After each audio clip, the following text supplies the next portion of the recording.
सगड़ा ने और क्या कहे छो। तो पिछली वाली अपने जो क्लास लिए थे भाई, पहली जो अपने क्लास आई थी वो अपने राजस्थान के भौतिक प्रदेश को लेकर थी।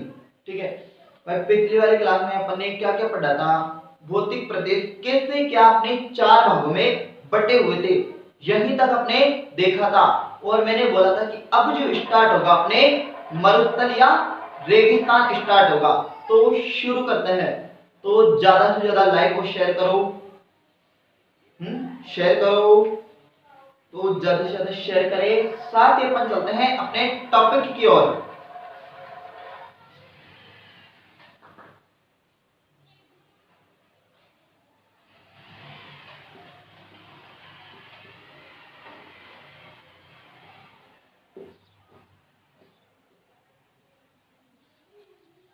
यही था अपना। तो देखो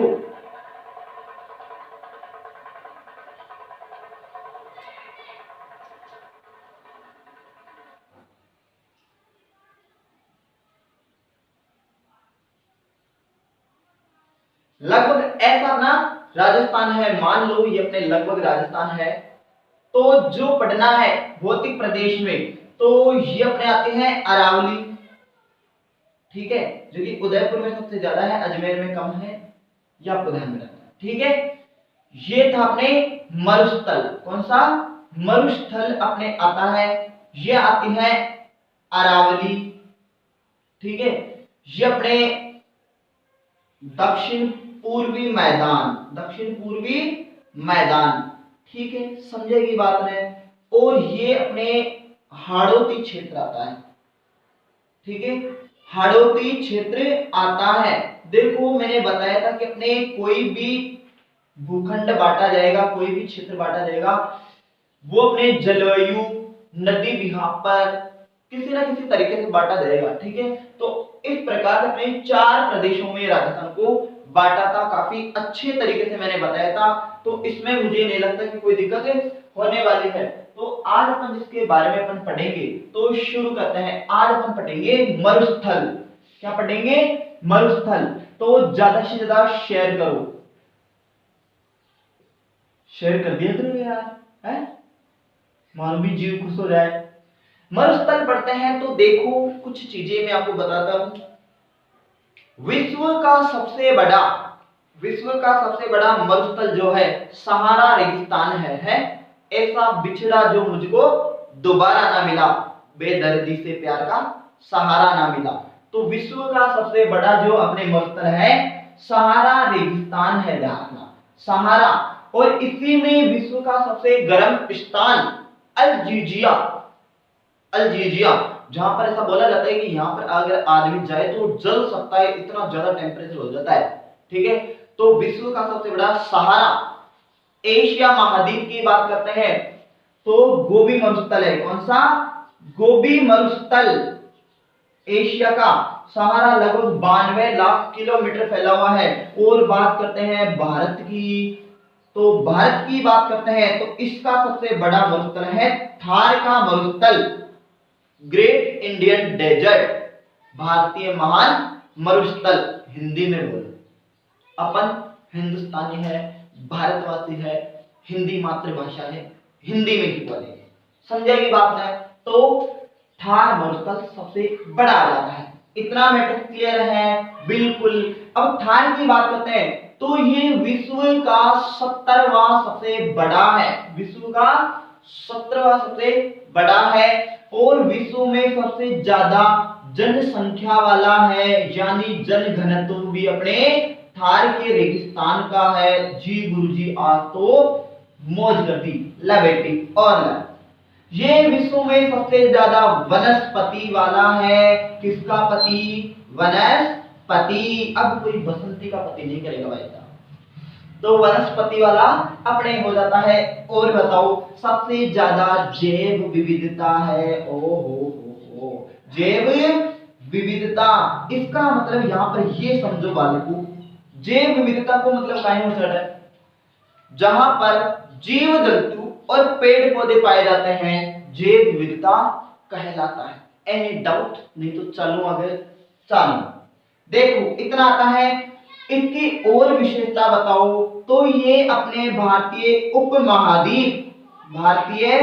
उपमहाद्वीप जलवायु को नियंत्रित करता है। उपमहाद्वीप जलवायु नियंत्रित करता है, यानी मानसून जो आता है तो ये अपने थार के रेगिस्तान के कारण ही भारतीय भूमि पर आता है।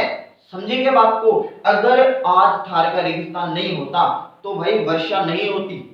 ठीक है, कभी ज्यादा अपने आते हैं ना जो सोच में और यहाँ पर तो कुछ ही नहीं है, रेगिस्तान ही रेगिस्तान है। भाई अगर आज रेगिस्तान न हो तो पानी भी न हो। समझेगी बात है।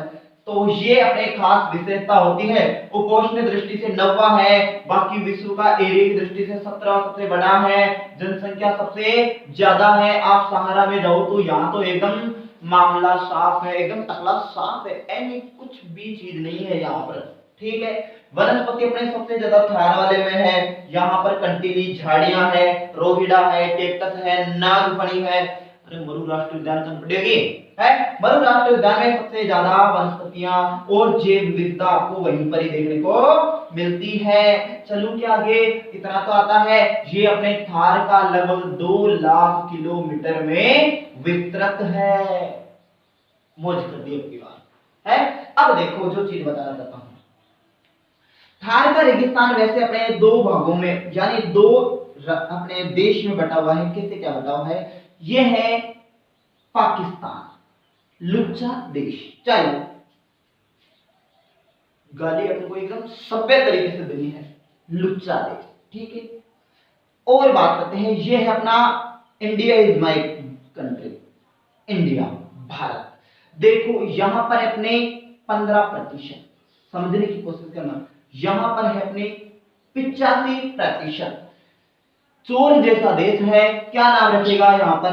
चोलिस्तान। यहां पर है चोलिस्तान, यानी इस थार के रेगिस्तान को चोरों वाले देश में क्या कहा गया है? चोलिस्तान। और अपने इंडिया में काफी अच्छे अच्छे नाम है। थार का मरुस्थल, भारतीय महान मरुस्थल, ग्रेट इंडियन डेजर्ट, युवा मरुस्थल। कौन सा? युवा मरुस्थल है, भारतीय महान मरुस्थल, महान मरुस्थल। बताओ क्या बढ़िया बढ़िया नाम है। थार को रेगिस्तान आपने युवा मरुस्थल, यंग डेजर्ट, भारतीय महान मरुस्थल, धासु धासु नाम है। और बात करते हैं एक अपने चुंगचांग करते हैं, अपने हवेनसांग भी आएगा, चीनी यात्री हवेनसांग। अब सही बताया जाए, ऐसे आदमी ना आए तो अच्छा है। चमकादड़ खाएंगे फिर कोरोना 3-4 साल की फिर भी है, तो ऐसे आदमी का आना भी वर्जित ही है। वर्जित कर दिया जाए तो और भी अच्छा है। तो चीनी यात्री हवेनसांग आया अपना। हवेनसांग ने एक बुक लिखी थी चुंगचांग चुंगचिंग करते करते, सी यू की एक बुक लिखी थी, सी यू की। इसमें इस बुक का अपने जो नाम दिया है गुजरात्रा, क्या दिया था? गुजरात्रा प्रदेश जो नाम दिया था, ये इसी भाषा में दिया था थार के रेगिस्तान को। अब मुझे बताओ कि इसमें कोई दिक्कत है क्या? अब काफी अपने दिमाग में रहता है क्वेश्चन कि अपने इंडिया में कितने स्टेट में फैला हुआ है ये ग्रेट इंडियन डेजर्ट? तो भाई साहब ये 4 में फैला हो। कहां पर? 4 राज्यों में फैला हुआ है। हरियाणा वाले ताऊ, यानी ताऊ का देश, ताऊ का प्रदेश यानी हरियाणा में भी है। ठीक है, और अपन पाएंगे बंगला, तो पंजाब में भी अपने बोड़ो फैलेडो अपने। फिर आता है राजस्थान, जहां पर अपन रहता है रजवाड़ा जिसे बोलते हैं, तो राजस्थान में भी अपने फैला हुआ है। और अपने गुजरात वाले भाई साहब, तो हरियाणा, पंजाब, राजस्थान और गुजरात में अपने 4 स्टेट में फैला हुआ है। हर बार क्वेश्चन आते हैं, बहुत अच्छे से क्लियर करके जाऊंगा मैं यहाँ से, टेंशन मत लो। तो इतना कुछ क्लियर बिटा दूं तो ये समझने की कोशिश करना। इसके अलग अलग नाम थे। हवेनसांग ने नाम दिया था शीयू की में गुजरात्रा, बाकी ग्रेट इंडियन डेजर्ट बोला जाता है, युवा मरुस्थल बोला जाता है, थार को रेगिस्तान भी बोलो जाओ छे। समझे की बात है? ये अपने 4 राज्यों में यानी 85% अपने इंडिया में है। हरियाणा वाले ताऊ का प्रदेश में भी फैला हुआ है। समझे की बात है? और अपने पंजाब में भी अपने फैला हुआ है, राजस्थान में भी फैला हुआ है, और बताते हैं गुजरात में भी फैला हुआ है। एंड ऑफ चलूंगी आगे, तो चलते हैं अब अपने आगे। ठीक है, अब चलते हैं, इतना कुछ मैंने बहुत अच्छे तरीके से बता दिया था। ये अपने सबसे ज्यादा जो फैला हुआ है, स्पेशली आपको ध्यान में रखना है, राजस्थान में फैला हुआ है। कहां पर फैला हुआ है? राजस्थान में फैला हुआ है। कैसे फैला हुआ है सारा क्लियर कर दूंगा। अब रुको जरा, सब्र करो, है सब्र का फल बड़ा मीठा होता है। अब इतना भी मीठा नहीं होगा, टेंशन मत लो, शुगर वुगर कुछ नहीं है, बस बता रहा हूं। तो अभी तक कोई दिक्कत मुझे तो नहीं लगती भाई, कोई दिक्कत आनी चाहिए। और आ भी जाएगा, एकदम इजी टॉपिक है। तो देखो, राजस्थान की अगर अपन बात करते हैं, राजस्थान में अपने थार की बात करते हैं, तो ये अपने 61.11% भूभाग पर फैला हुआ है, यानी अपने 2/3 भाग पर, 2/3 भाग पर। या एक बात और बोल सकते हैं, सबसे बड़ा भूभाग अपने, सबसे बड़ा भौतिक प्रदेश है ये, ठीक है। और महिला सुपरवाइजर 2015 का पेपर लगा था, उसमें फैला हुआ था 1,75,000 किलोमीटर स्क्वायर में फैला हुआ था ये राजस्थान। समझेंगे बात को? क्षेत्रफल भी याद करो, 1,75,000 किलोमीटर में फैला हुआ है। अब कितने में फैला हुआ है? तो भाई साहब ये 12 जिलों में फैला हुआ है। कितने जिलों में? 12 जिलों में तो फैला हुआ है वैसे। और अभी अरावली वाले जिले हैं, अरावली वाले जिले हैं, जैसे अपने यहाँ पर अपने राजसमंद हो गया, अजमेर हो गया, फिर इधर की बात करें जयपुर हो जाता है, ये अपने सिरोही, अपने बोलते हैं झुंझुनू वगैरह होता है, झुंझुनू में जहां पर अपने इलाके फैल जाते हैं, जैसे अपने पाली, राजसमंद, ये जो क्षेत्र होता है, जैसे राजसमंद हो गया, अजमेर हो गया, फिर जयपुर भी हो जाता है, यहाँ पर झुंझुनू होता है। तो इन क्षेत्रों में लगभग ऐसे जो अपने 5 जिले हैं, इनमें अपने क्या है, ये रेगिस्तान क्या कर रहा है? फैल रहा है। क्या कर रहा है? फैल रहा है। और इस फैलते हुए रेगिस्तान को, यानी रेगिस्तान का फैलाव या प्रसार जो कहलाता है, मरुस्थलीकरण कहलाता है। क्या कहलाता है? मरुस्थलीकरण या रेगिस्तान का मार्च कहा जाता है। क्या कहा जाता है? या तो मरुस्थलीकरण या रेगिस्तान का मार्च आप कह सकते हो। कौन है कोई समझे की बात ना? अत्री तो भाई जो मरुस्थल आपने फैल जाओ, मरुस्थलीकरण या रेगिस्तान का मार्च कहा जाता है। वैसे मूल रूप से 12 जिलों में तो फैला हुआ है, जो कि अपने पश्चिमी दिशा में अपने जिले हैं उनमें। समझे की बात को? अब फैलने का कारण भी अपने जो बताते हैं, देखो फैलने का कारण अपने मरुस्थल जो प्रसार हो रहा है वो अपने, देखो वायु से सबसे ज्यादा होता है, जल से होता है, ठीक है, वनों की कटाई से होता है, और बात करते हैं कुछ मानवीय क्रियाएं भी होती है। पृथ्वी सम्मेलन 1992 में एक अपने पृथ्वी सम्मेलन लगा था, जिसमें अपने काजरी, जानते थे काजरी अपने जोधपुर में, काजरी का वैज्ञानिक जो थे, यानी रामकृष्णन जो अपने थे, या कृष्णन जो थे, तो इन कृष्णन भाई साहब ने कहा था कि जो मरुस्थल प्रसार हो रहा है, भाई अपने रेगिस्तान फैल रहे हो, उसका जो कारण है वनों की कटाई है। अरावली में वनों की कटाई है। अब इसी समस्या को दूर करने के लिए, वर्ष 1959 में, कब? 1959 में लिखो, 59 में। और एक ऐसी संस्था है आप्री, कौन सी? आप्री, इसे भी वर्ष 1985 में, 1962 में और 1985 में काजरी और आप्री की स्थापना जो की गई थी, वो अपने जोधपुर में भाई, अपने भारत सरकार के अधीन आता है ये क्षेत्र अपने, काजरी और आप्री। Central arid zone research institute, कम से कम 10 से 5 बार क्वेश्चन आ चुके हैं, समझे? दोबारा रटो, central arid zone research institute, काजरी संस्थान, जोधपुर में ये ध्यान रखना। और इसकी स्थापना देख लो 1962, इसकी 1985। आखिरी एरिड फॉरेस्ट रिसर्च इंस्टीट्यूट, शुष्क मरु अनुसंधान जो है, ठीक है, ये केंद्रीय मरु अनुसंधान जो है, ये ध्यान रखना, ठीक। और इन दोनों का ही कार्य है मरुस्थल में, कहां पर है? मरुस्थल में। दवा के लायक और दवा के शहर, दवा के लायक और दवा के शहर, महाकाल की कृपा से है, ढांसू सर की आवाज में। चलो तो मरुस्थल की बात करते हैं, तो अपने काजरी और आप्री संस्थान को ध्यान रखना है।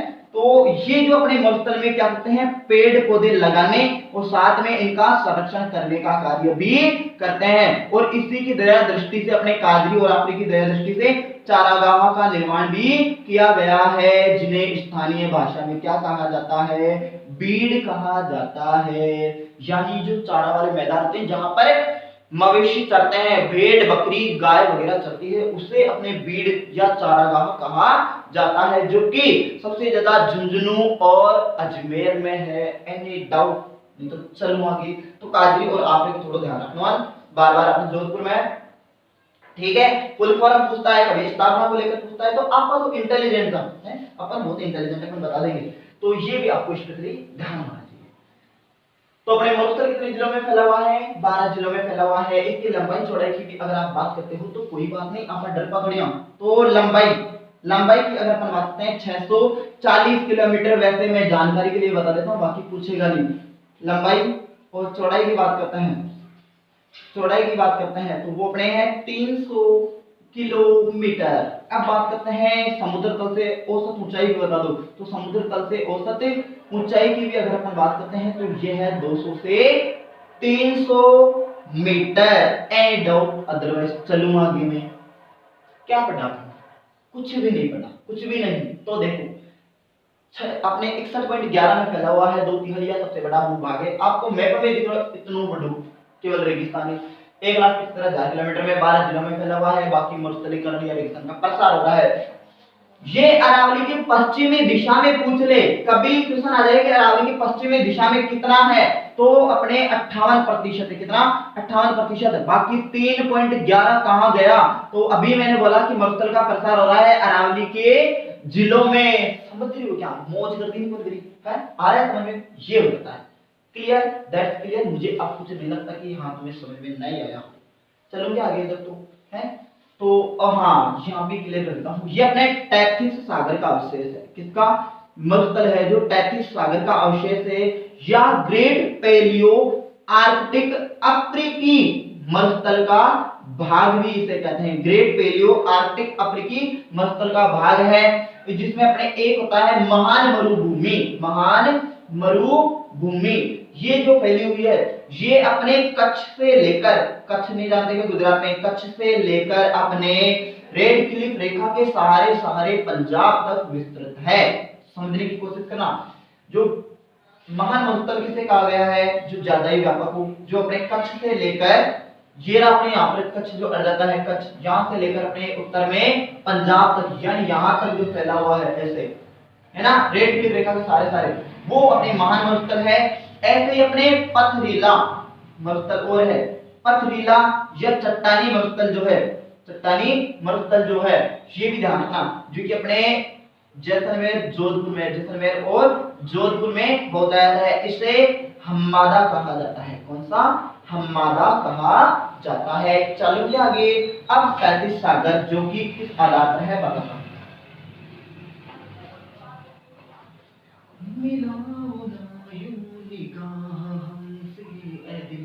अब तो इतना तो समझ में आता है? इतना तो समझ में आता है, नहीं आता है टाबरू? अब देखो अपन एकदम इजी तरीके से पढ़ लिए, और तो क्या चाहिए? समझने की कोशिश करना, कुछ भी हार्ड नहीं है, एकदम टॉपिक इजी है। तो मरुस्थल जो है अपने, इसे मैंने जलवायु के आधार पर, किसके आधार पर? जलवायु के आधार पर इसे दो भागों में बांटा है। एक जिसे बोलते हैं शुष्क मरुस्थल। कौन सा स्थल? शुष्क मरुस्थल। और एक होता है भैया शुष्क और अर्धशुष्क। अब आपकी सुविधा के लिए, आपके प्यार में, अब देखो तो देखना, समझने की कोशिश करना। यहाँ पर जिला पड़ता है कौन सा? बीकानेर भाई साहब। 19 जिलों मां करने का जिला है ये। इधर इसके बाद में चूरू जिला भी थोड़ा सा इधर आ जाता है। थोड़ा सा मैंने गलत उड़ा दिया, ये अपने चूरू जिला, अरे थोड़ा सा और लेने, तो ये चूरू जिला मान लो रे यार, मैप में कहां पर दिखाऊंगा, है चूरू के बाद में थोड़ा सा जोधपुर भी ले लेंगे। कौन सा? जोधपुर। उसके बाद में ये जैसलमेर और बाड़मेर, ये वाला जो क्षेत्र है, आप थोड़ा सा इसको मिटा देता हूँ ताकि अच्छा दिखेगा तभी तो जानोगे। ये वाला जो एरिया है, यानी बीकानेर, चूरू, थोड़ा सा जोधपुर और अपने जैसलमेर और बाड़मेर वाला क्षेत्र है, ये बिल्कुल शुष्क है, शुष्क क्षेत्र आ जाता है। और बाकी अरावली के जस्ट पश्चिम में है वो अर्धशुष्क आ जाता है। और शुष्क और अर्धशुष्क को बाटी जो है, जो बटा हुआ है वो 25 सेंटीमीटर समवर्षा रेखा से बटा हुआ है। आपको कैसे क्या बटा हुआ है सारा बताता हूं।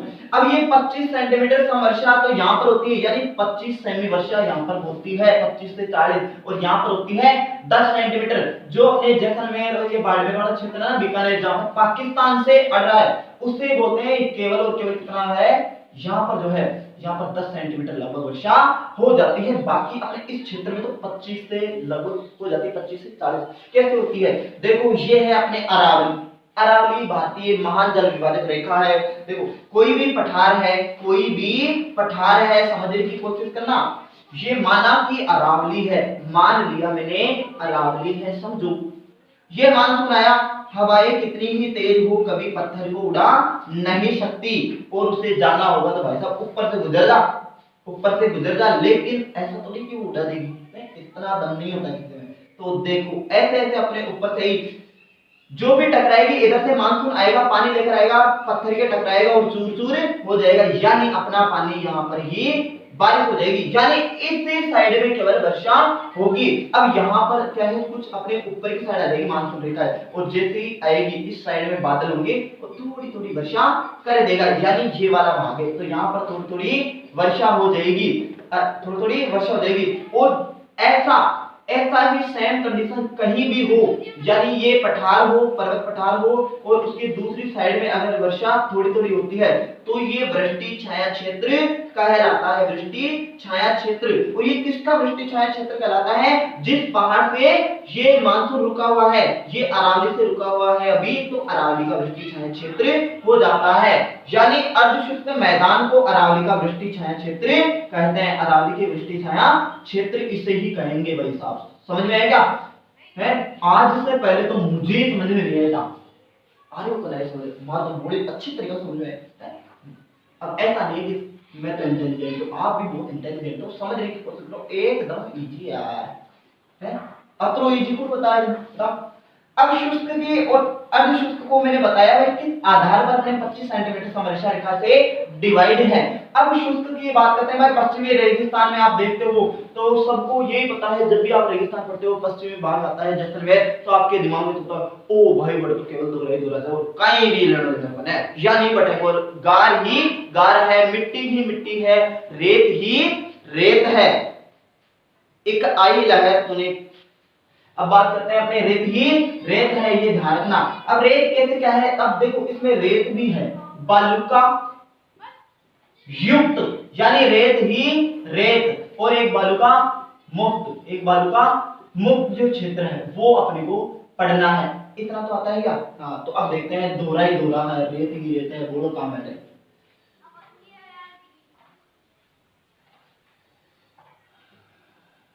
अरे यार एकदम इजी टॉपिक है, एकदम समझने का ही फायदा है, बाकी इसी मैप से समझेंगे। तो एक होता है बालुका युक्त, बालुका युक्त प्रदेश, जो कि अपने 59.90 लगभग 60% एरिया कवर करता है। एक होता है बालुका मुक्त क्षेत्र, बालुका मुक्त क्षेत्र यह है 39.10%, लगभग 40% एरिया, ठीक है।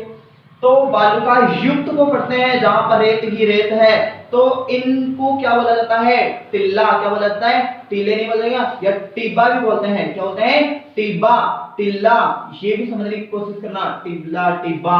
साथ ही स्थानीय भाषा या जैसलमेर में क्या कहते हैं, धरियन। क्या कहते हैं, धरियन। जैसलमेर में इन्हीं मिट्टी के टीलों को कहा जाता है धरियन, समझने की कोशिश करना। यहाँ पर जो छोटी मोटी पहाड़ियां पाई जाती है उसे सीप कहा जाता है। इसी मरुस्थल में क्या कहा जाता है, सीप आकृति की पहाड़ियां। तो सीप अभी पूछा गया था, सीप क्या है, ठीक है, वीडियो के एग्जाम में। और भी अगर अपन बात करते हैं यहीं पर, तो इन्हें धोरा भी कहा जाता है। आयो ओ धोरा वारो देश बीरो बिड़ जा रहे, तो ध्यान रखना धोरा।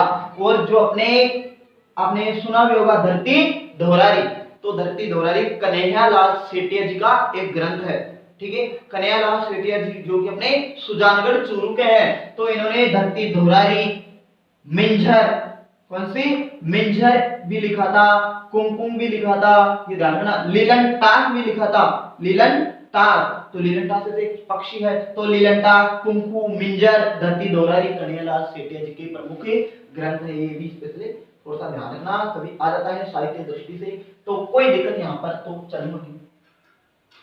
इतना आता है भाई। स्थानीय भाषा में अपने टिल्ला, टिब्बा, धरियन, जैसलमेर में धोरा भी से कहा जाता है आयो धोरावारो देश के वीरो बिरजारोए, तो वहां पर अपने जैसलमेर में बहुत ज्यादा है। ठीक है, आप भी देख सकते हो। अपने राजस्थान दिवस पे कभी भी राजस्थान की बात होती है तो राजस्थान के मैप के पीछे जरूर आपको राजस्थान कला संस्कृति जब भी पढ़ने को मौका मिलता है तो अपने थंबनेल में ज्यादातर अपने रेगिस्तान ही दिखाया जाता है, तो अपने लहरदार रेगिस्तान होता है, ये ध्यान रखना, तो वो दोहरा ही दोहरा है। ठीक है, समझे की बात है। हाँ, तो धोरों का प्रदेश। अब जो चीज बताता हूं, इन्हीं धोरों को वर्ष 1989 की बात है। कब की? वर्ष 1989 की बात है। एक भाई साहब थे मैकी, कौन था? मैकी। इस भाई साहब ने, मेरे को याद करो तो कर लो, बाकी से कोई जरूरी नहीं। इस मैकी भाई साहब ने अलग अलग इन धोरों को अलग अलग बांटा था। भाई पश्चिमी राजस्थान में आप जैसलमेर की साइड घूमते हैं तो अपने को क्या दिखता है? दोहरा ही दोहरा है। एक आई लहर, कुछ बचेगा नहीं, तूने पत्थर दिल यूं कह तो दिया, पर पत्थरों पर लिखा मिटेगा नहीं। समझेंगे बात को? तो चालाकी आगे एकदम है, तख्त ढंग से याद कर लो। तो मैकी ने अलग अलग बांटा था, जिसे रेखीय रेखीय बांटा था या अनुदेहधरीय इसे बांटा था। ठीक है, कैसे क्या है सारा का सारा समझना इधर, तो इसको मैं मिटा देता हूं थोड़ी देर के लिए, इतना तो आप समझ में आता ही है। तो बताओ कैसी क्या लग रही है, और भैया अपने अच्छी भी लग रही है, समझ में आ रहा है तो ज्यादा से ज्यादा शेयर भी करो। है मेहनत लगती है इतना कुछ करने में भी, मैं आपको बता रहा हूं, तो पहले पढ़ना पड़ता है, कुछ जानना पड़ता है, नई चीजें, और जब आप शेयर नहीं करते, रेस्पॉन्स नहीं आता, तो हमें खुद को एक निरंतरता लगती है।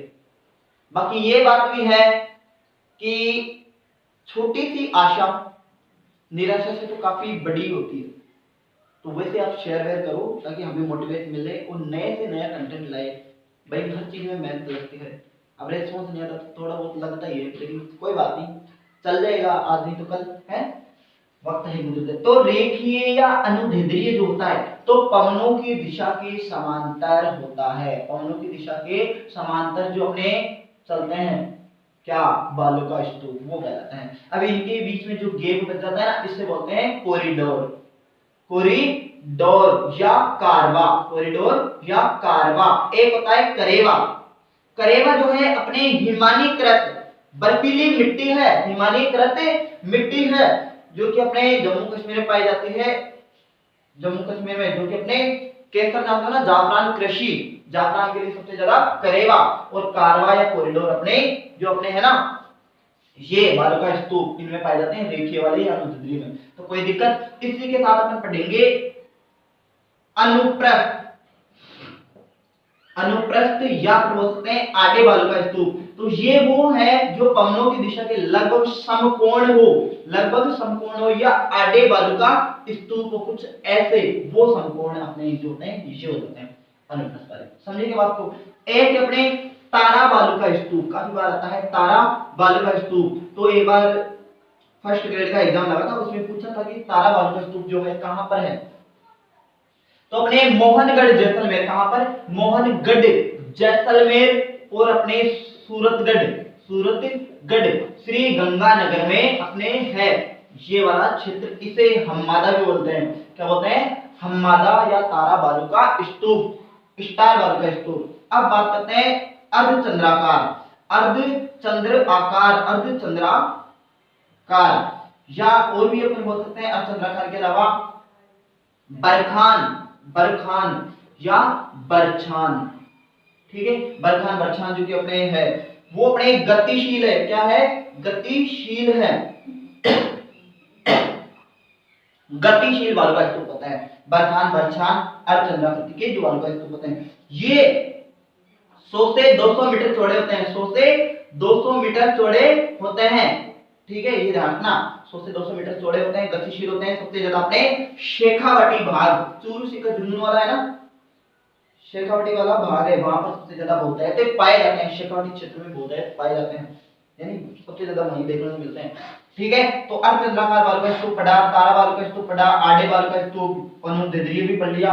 अब जो आते हैं, जो अपने पूछे तो नहीं जाते, लेकिन अपने एक होता है अवरोही। कौन सा?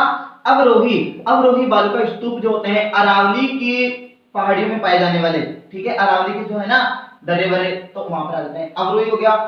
Scrub, scrub coffees, scrub coffees जो होते हैं, तो स्क्रब का मतलब होता है झाड़ियां, यानी कंटीली झाड़ियों के जो अपने जड़े होते हैं, जड़े उनमें पाए जाने वाले स्क्रब कॉफीज होते हैं। एक होता है नेटवर्क बालू का स्तूप। कौन सा? नेटवर्क बालू का स्तूप। तो ये अपने अरावली साइड में यानी पूर्वी दिशा में, राजस्थान के पूर्वी भाग में जो पाए जाते हैं ना, वो बालू का स्तूप होते हैं। बहुत कम देखने को मिलता है भाई। अपने जयपुर की साइड आपका देखा तो जयपुर में कड़े अपना आसपास में दिख जाएगी बालू का है, बहुत ही न के बराबर दिखता है। वैसे पहले बात तो हमारे आसपास तो कोई है नहीं, कोई आपके पास हो तो कमेंट करके बता देना, फोटो खींच के डाल देना है।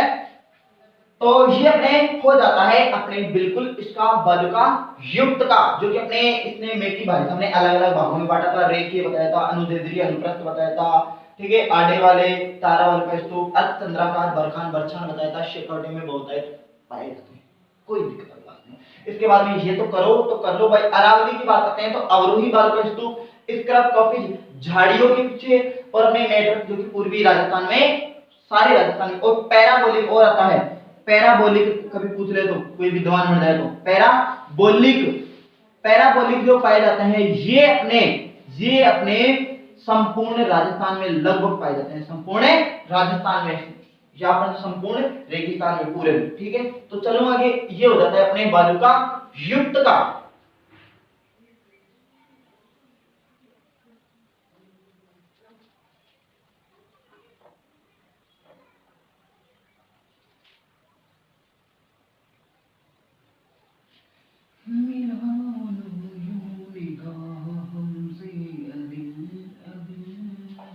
तो अपन पढ़ेंगे बालू का युक्त। युक्त तो पढ़ लिए, मुक्त पढ़ेंगे। अब मुक्त पढ़ेंगे यानी जहां पर बालू न हो। तो देखो अपन पढ़ेंगे भाई, रेगिस्तान में तो अपने को सबसे ज्यादा अपने यही चीजें मिलती है। क्या चीजें देखने को मिलती है कि वहां पर रेत रेत है, लेकिन ऐसा कुछ नहीं है। आपने कभी मेहरानगढ़ का किला पढ़ा है? बिल्कुल मेहरानगढ़ को नाम ही नहीं सुना कि गुरुजी क्या बात करते, मजाक क्या करो है। तो अच्छे से सबको पता है मेहरानगढ़ अपने जोधपुर वाला दुर्ग है। ऐसे ही अपने शिवाना का किला भी है, शिवाना का किला। ठीक है, वीर नारायण पवार शासक था ये अपने। ठीक है, पवार जो शासक थे, वीर नारायण पवार द्वारा निर्मित था अपने शिवाना का किला। और कहां पर था?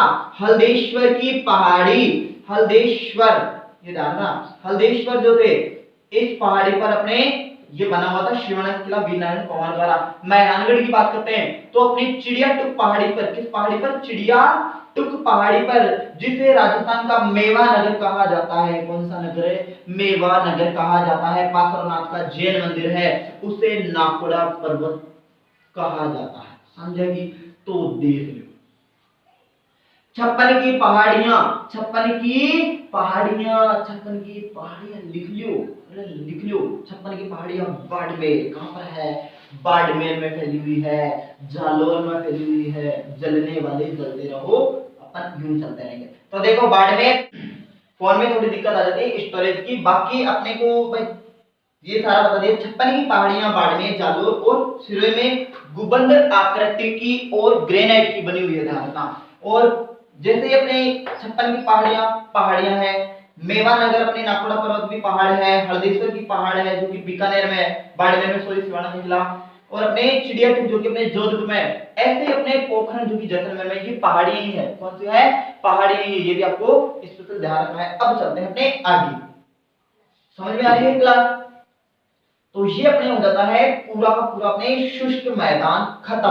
अब पढ़ेंगे अर्धशुष्क। तो समझने की कोशिश करना, इसमें बहुत ज्यादा अपने जो फोन है इसमें स्टोरेज की बहुत प्रॉब्लम है यार, क्या करें। अब जो है अभी तक तो अपने जो भी सुविधाएं हैं कुछ बंदी से होती है, अभी थोड़ा सा शॉर्टेज भी है, सब चीज की प्रॉब्लम है, लेकिन कोई नहीं, परिस्थिति को कभी ढाल नहीं बनाया जा सकता। चलो पढ़ा हुआ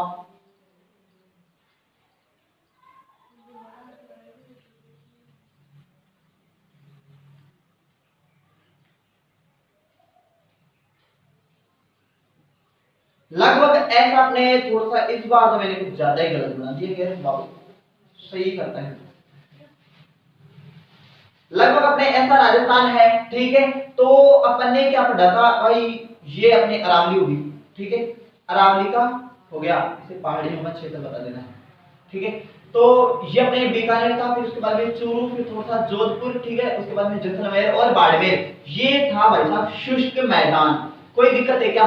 शुष्क मैदान की मिट्टी आप लिख सकते हो, यहाँ पर रेतीली बलुई है। कौन सी? रेतीली बलुई मिट्टी है, ठीक है। ये बच जाता है अरावली की पश्चिम दिशा में, यानी यहाँ पर 25 सेंटीमीटर वर्षा लगभग हो जाती है इस वाले भाग में। तो ये वाला जो भाग है, मैं इस लड़के को ये समझाना चाह रहा हूँ, समझने की कोशिश करना। मैं इस लड़के को ये समझाने की कोशिश कर रहा हूँ, ये अपने अरावली की पश्चिम दिशा में है। यहाँ पर 25 सेंटीमीटर से वर्षा रेखा ज्यादा हो जाती है। ये है अपने स्टेपी जलवायु वाला क्षेत्र। स्टेपी बोलो, स्टेपी जलवायु वाला क्षेत्र बोलो, अर्धशुष्क बोलो, या फिर इसे अपने 25 सेंटीमीटर समवर्षा रेखा डिवाइडर बोलो, या फिर अपने अरावली का वृष्टि छाया क्षेत्र बोलो, एक ही बात है, ठीक है, एक ही बात है। अब मैं इसे 4 अपने भागों में बांटूंगा, तो 1 2 3 और 1 में 4 हो गया। 1 2 3 4, समझने की कोशिश करना, ठीक है। तो इतना आता है समझ में। अब देखते हैं तो चौथा भाग। तो देखो पहले वाला यहाँ पर अपने हनुमानगढ़ और गंगानगर है, शाही बीत गई थी, तो पेट्रोल भरवाने गए थे अपने मार्केट में। तो ऊपर की जो बात करते हैं, यहाँ पर एक नदी बहती है घग्गर। कौन सी? घग्गर। तो इस मैदान को मैं नाम दूंगा घग्गर का मैदान।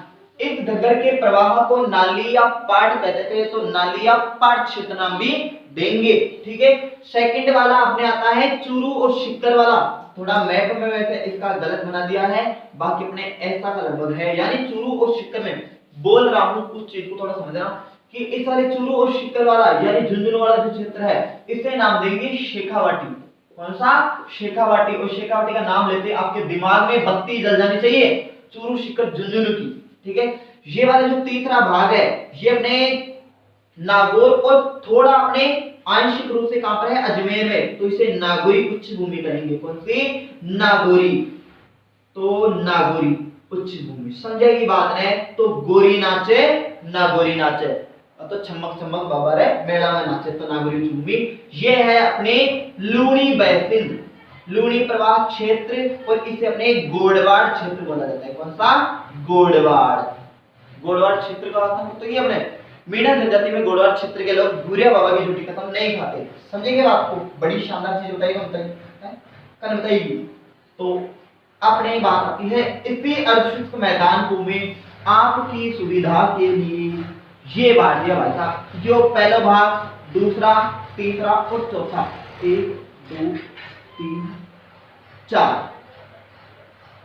इसे देंगे घग्गर का मैदान, घग्गर का मैदान, नाली या फिर अपने पाट।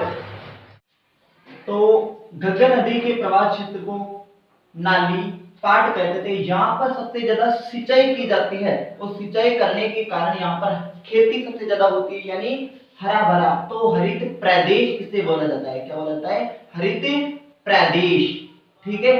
देखो सिंचाई जो की जाती है, बात करूंगा मैं सिंचाई, तो नहरों से सबसे ज्यादा सिंचाई की जाती है यहाँ पर। किससे? नहरों से। मिट्टी की आप बात करते हो, तो यहाँ पर पूरे अर्धशुष्क मैदान में, पूरे अर्धशुष्क मैदान में भूरी रेतीली मिट्टी है। कौन सी? भूरी रेतीली, भूरी रेतीली मिट्टी है। और जब भी कोई नदी आती है, जब भी कोई नदी आती है, तो अपने साथ जो मिट्टी लाती है, जलोढ़ मिट्टी लाती है,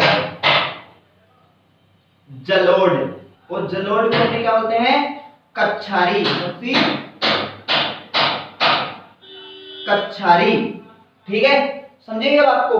तो ये भी स्पेशल ध्यान रखना। तो भूरी रेतीली कच्छारी, भूरी रेतीली कच्छारी, ठीक है, भूरी रेतीली कच्छारी मिट्टी बहुत है पाई जाती है। फसल की बात करते हैं, तो श्री गंगानगर और हनुमानगढ़ में, श्री गंगानगर में गेहूं, सरसों, चना, जौ, किन्नू, माल्टा, ये जो चीजें होती है अपने, गेहूं, सरसों, चना, जौ, किन्नू, माल्टा, अंगूर की कृषि सबसे ज्यादा यहाँ पर की जाती है। ठीक है, तो फसल भी अपने बताओ, फसल के बारे में बात होगी, सिंचाई के बारे में बात होगी, मिट्टी के बारे में बात होगी। एक चीज यहाँ पर लिख लो, हनुमानगढ़ में एक बडोपल गांव था। कौन सा?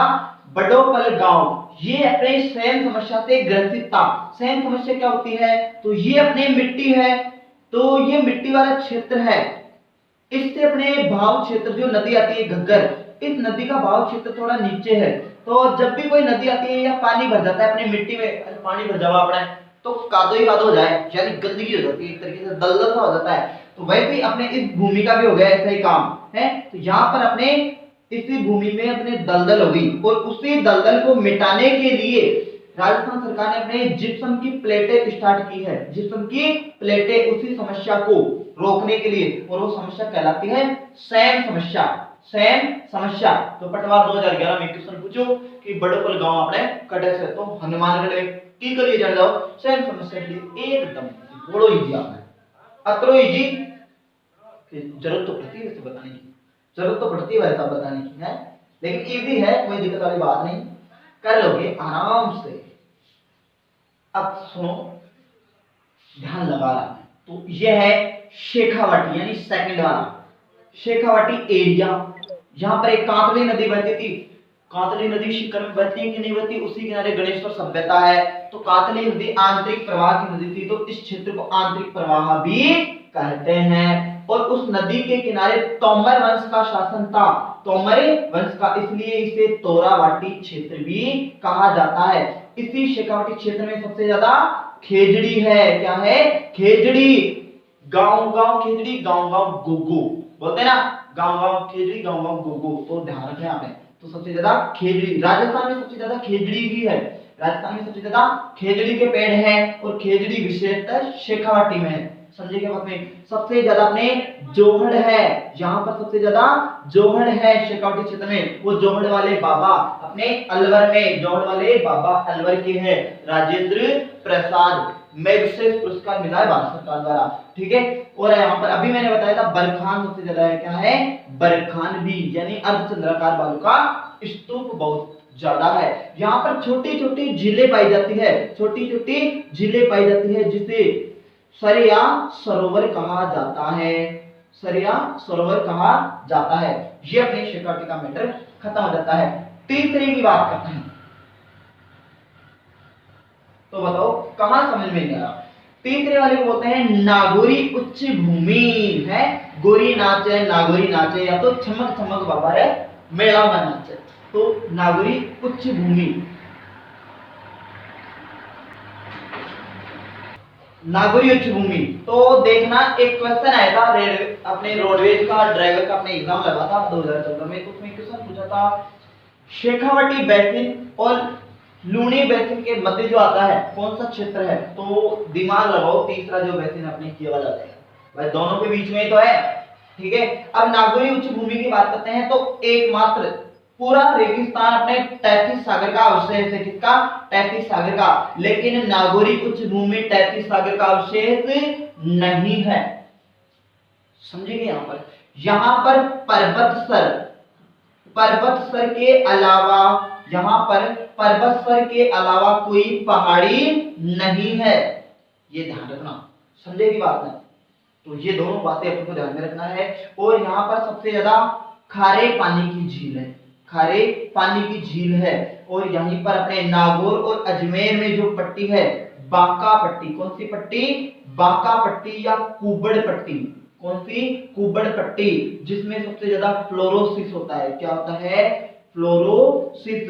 और फ्लोरोसिस की अगर आप बात करें, फ्लोरोसिस की, तो फ्लोरोसिस से अपने एक रोग होता है, रोग होता है, और उस रोग के लिए जाना जाता है। नागौर में एक गांव होता है अक्खा गांव, पूरा अक्खा गांव जो है नागौर में पता है कुबड़ के लिए जाना जाता है। कुबड़ जानते हो क्या?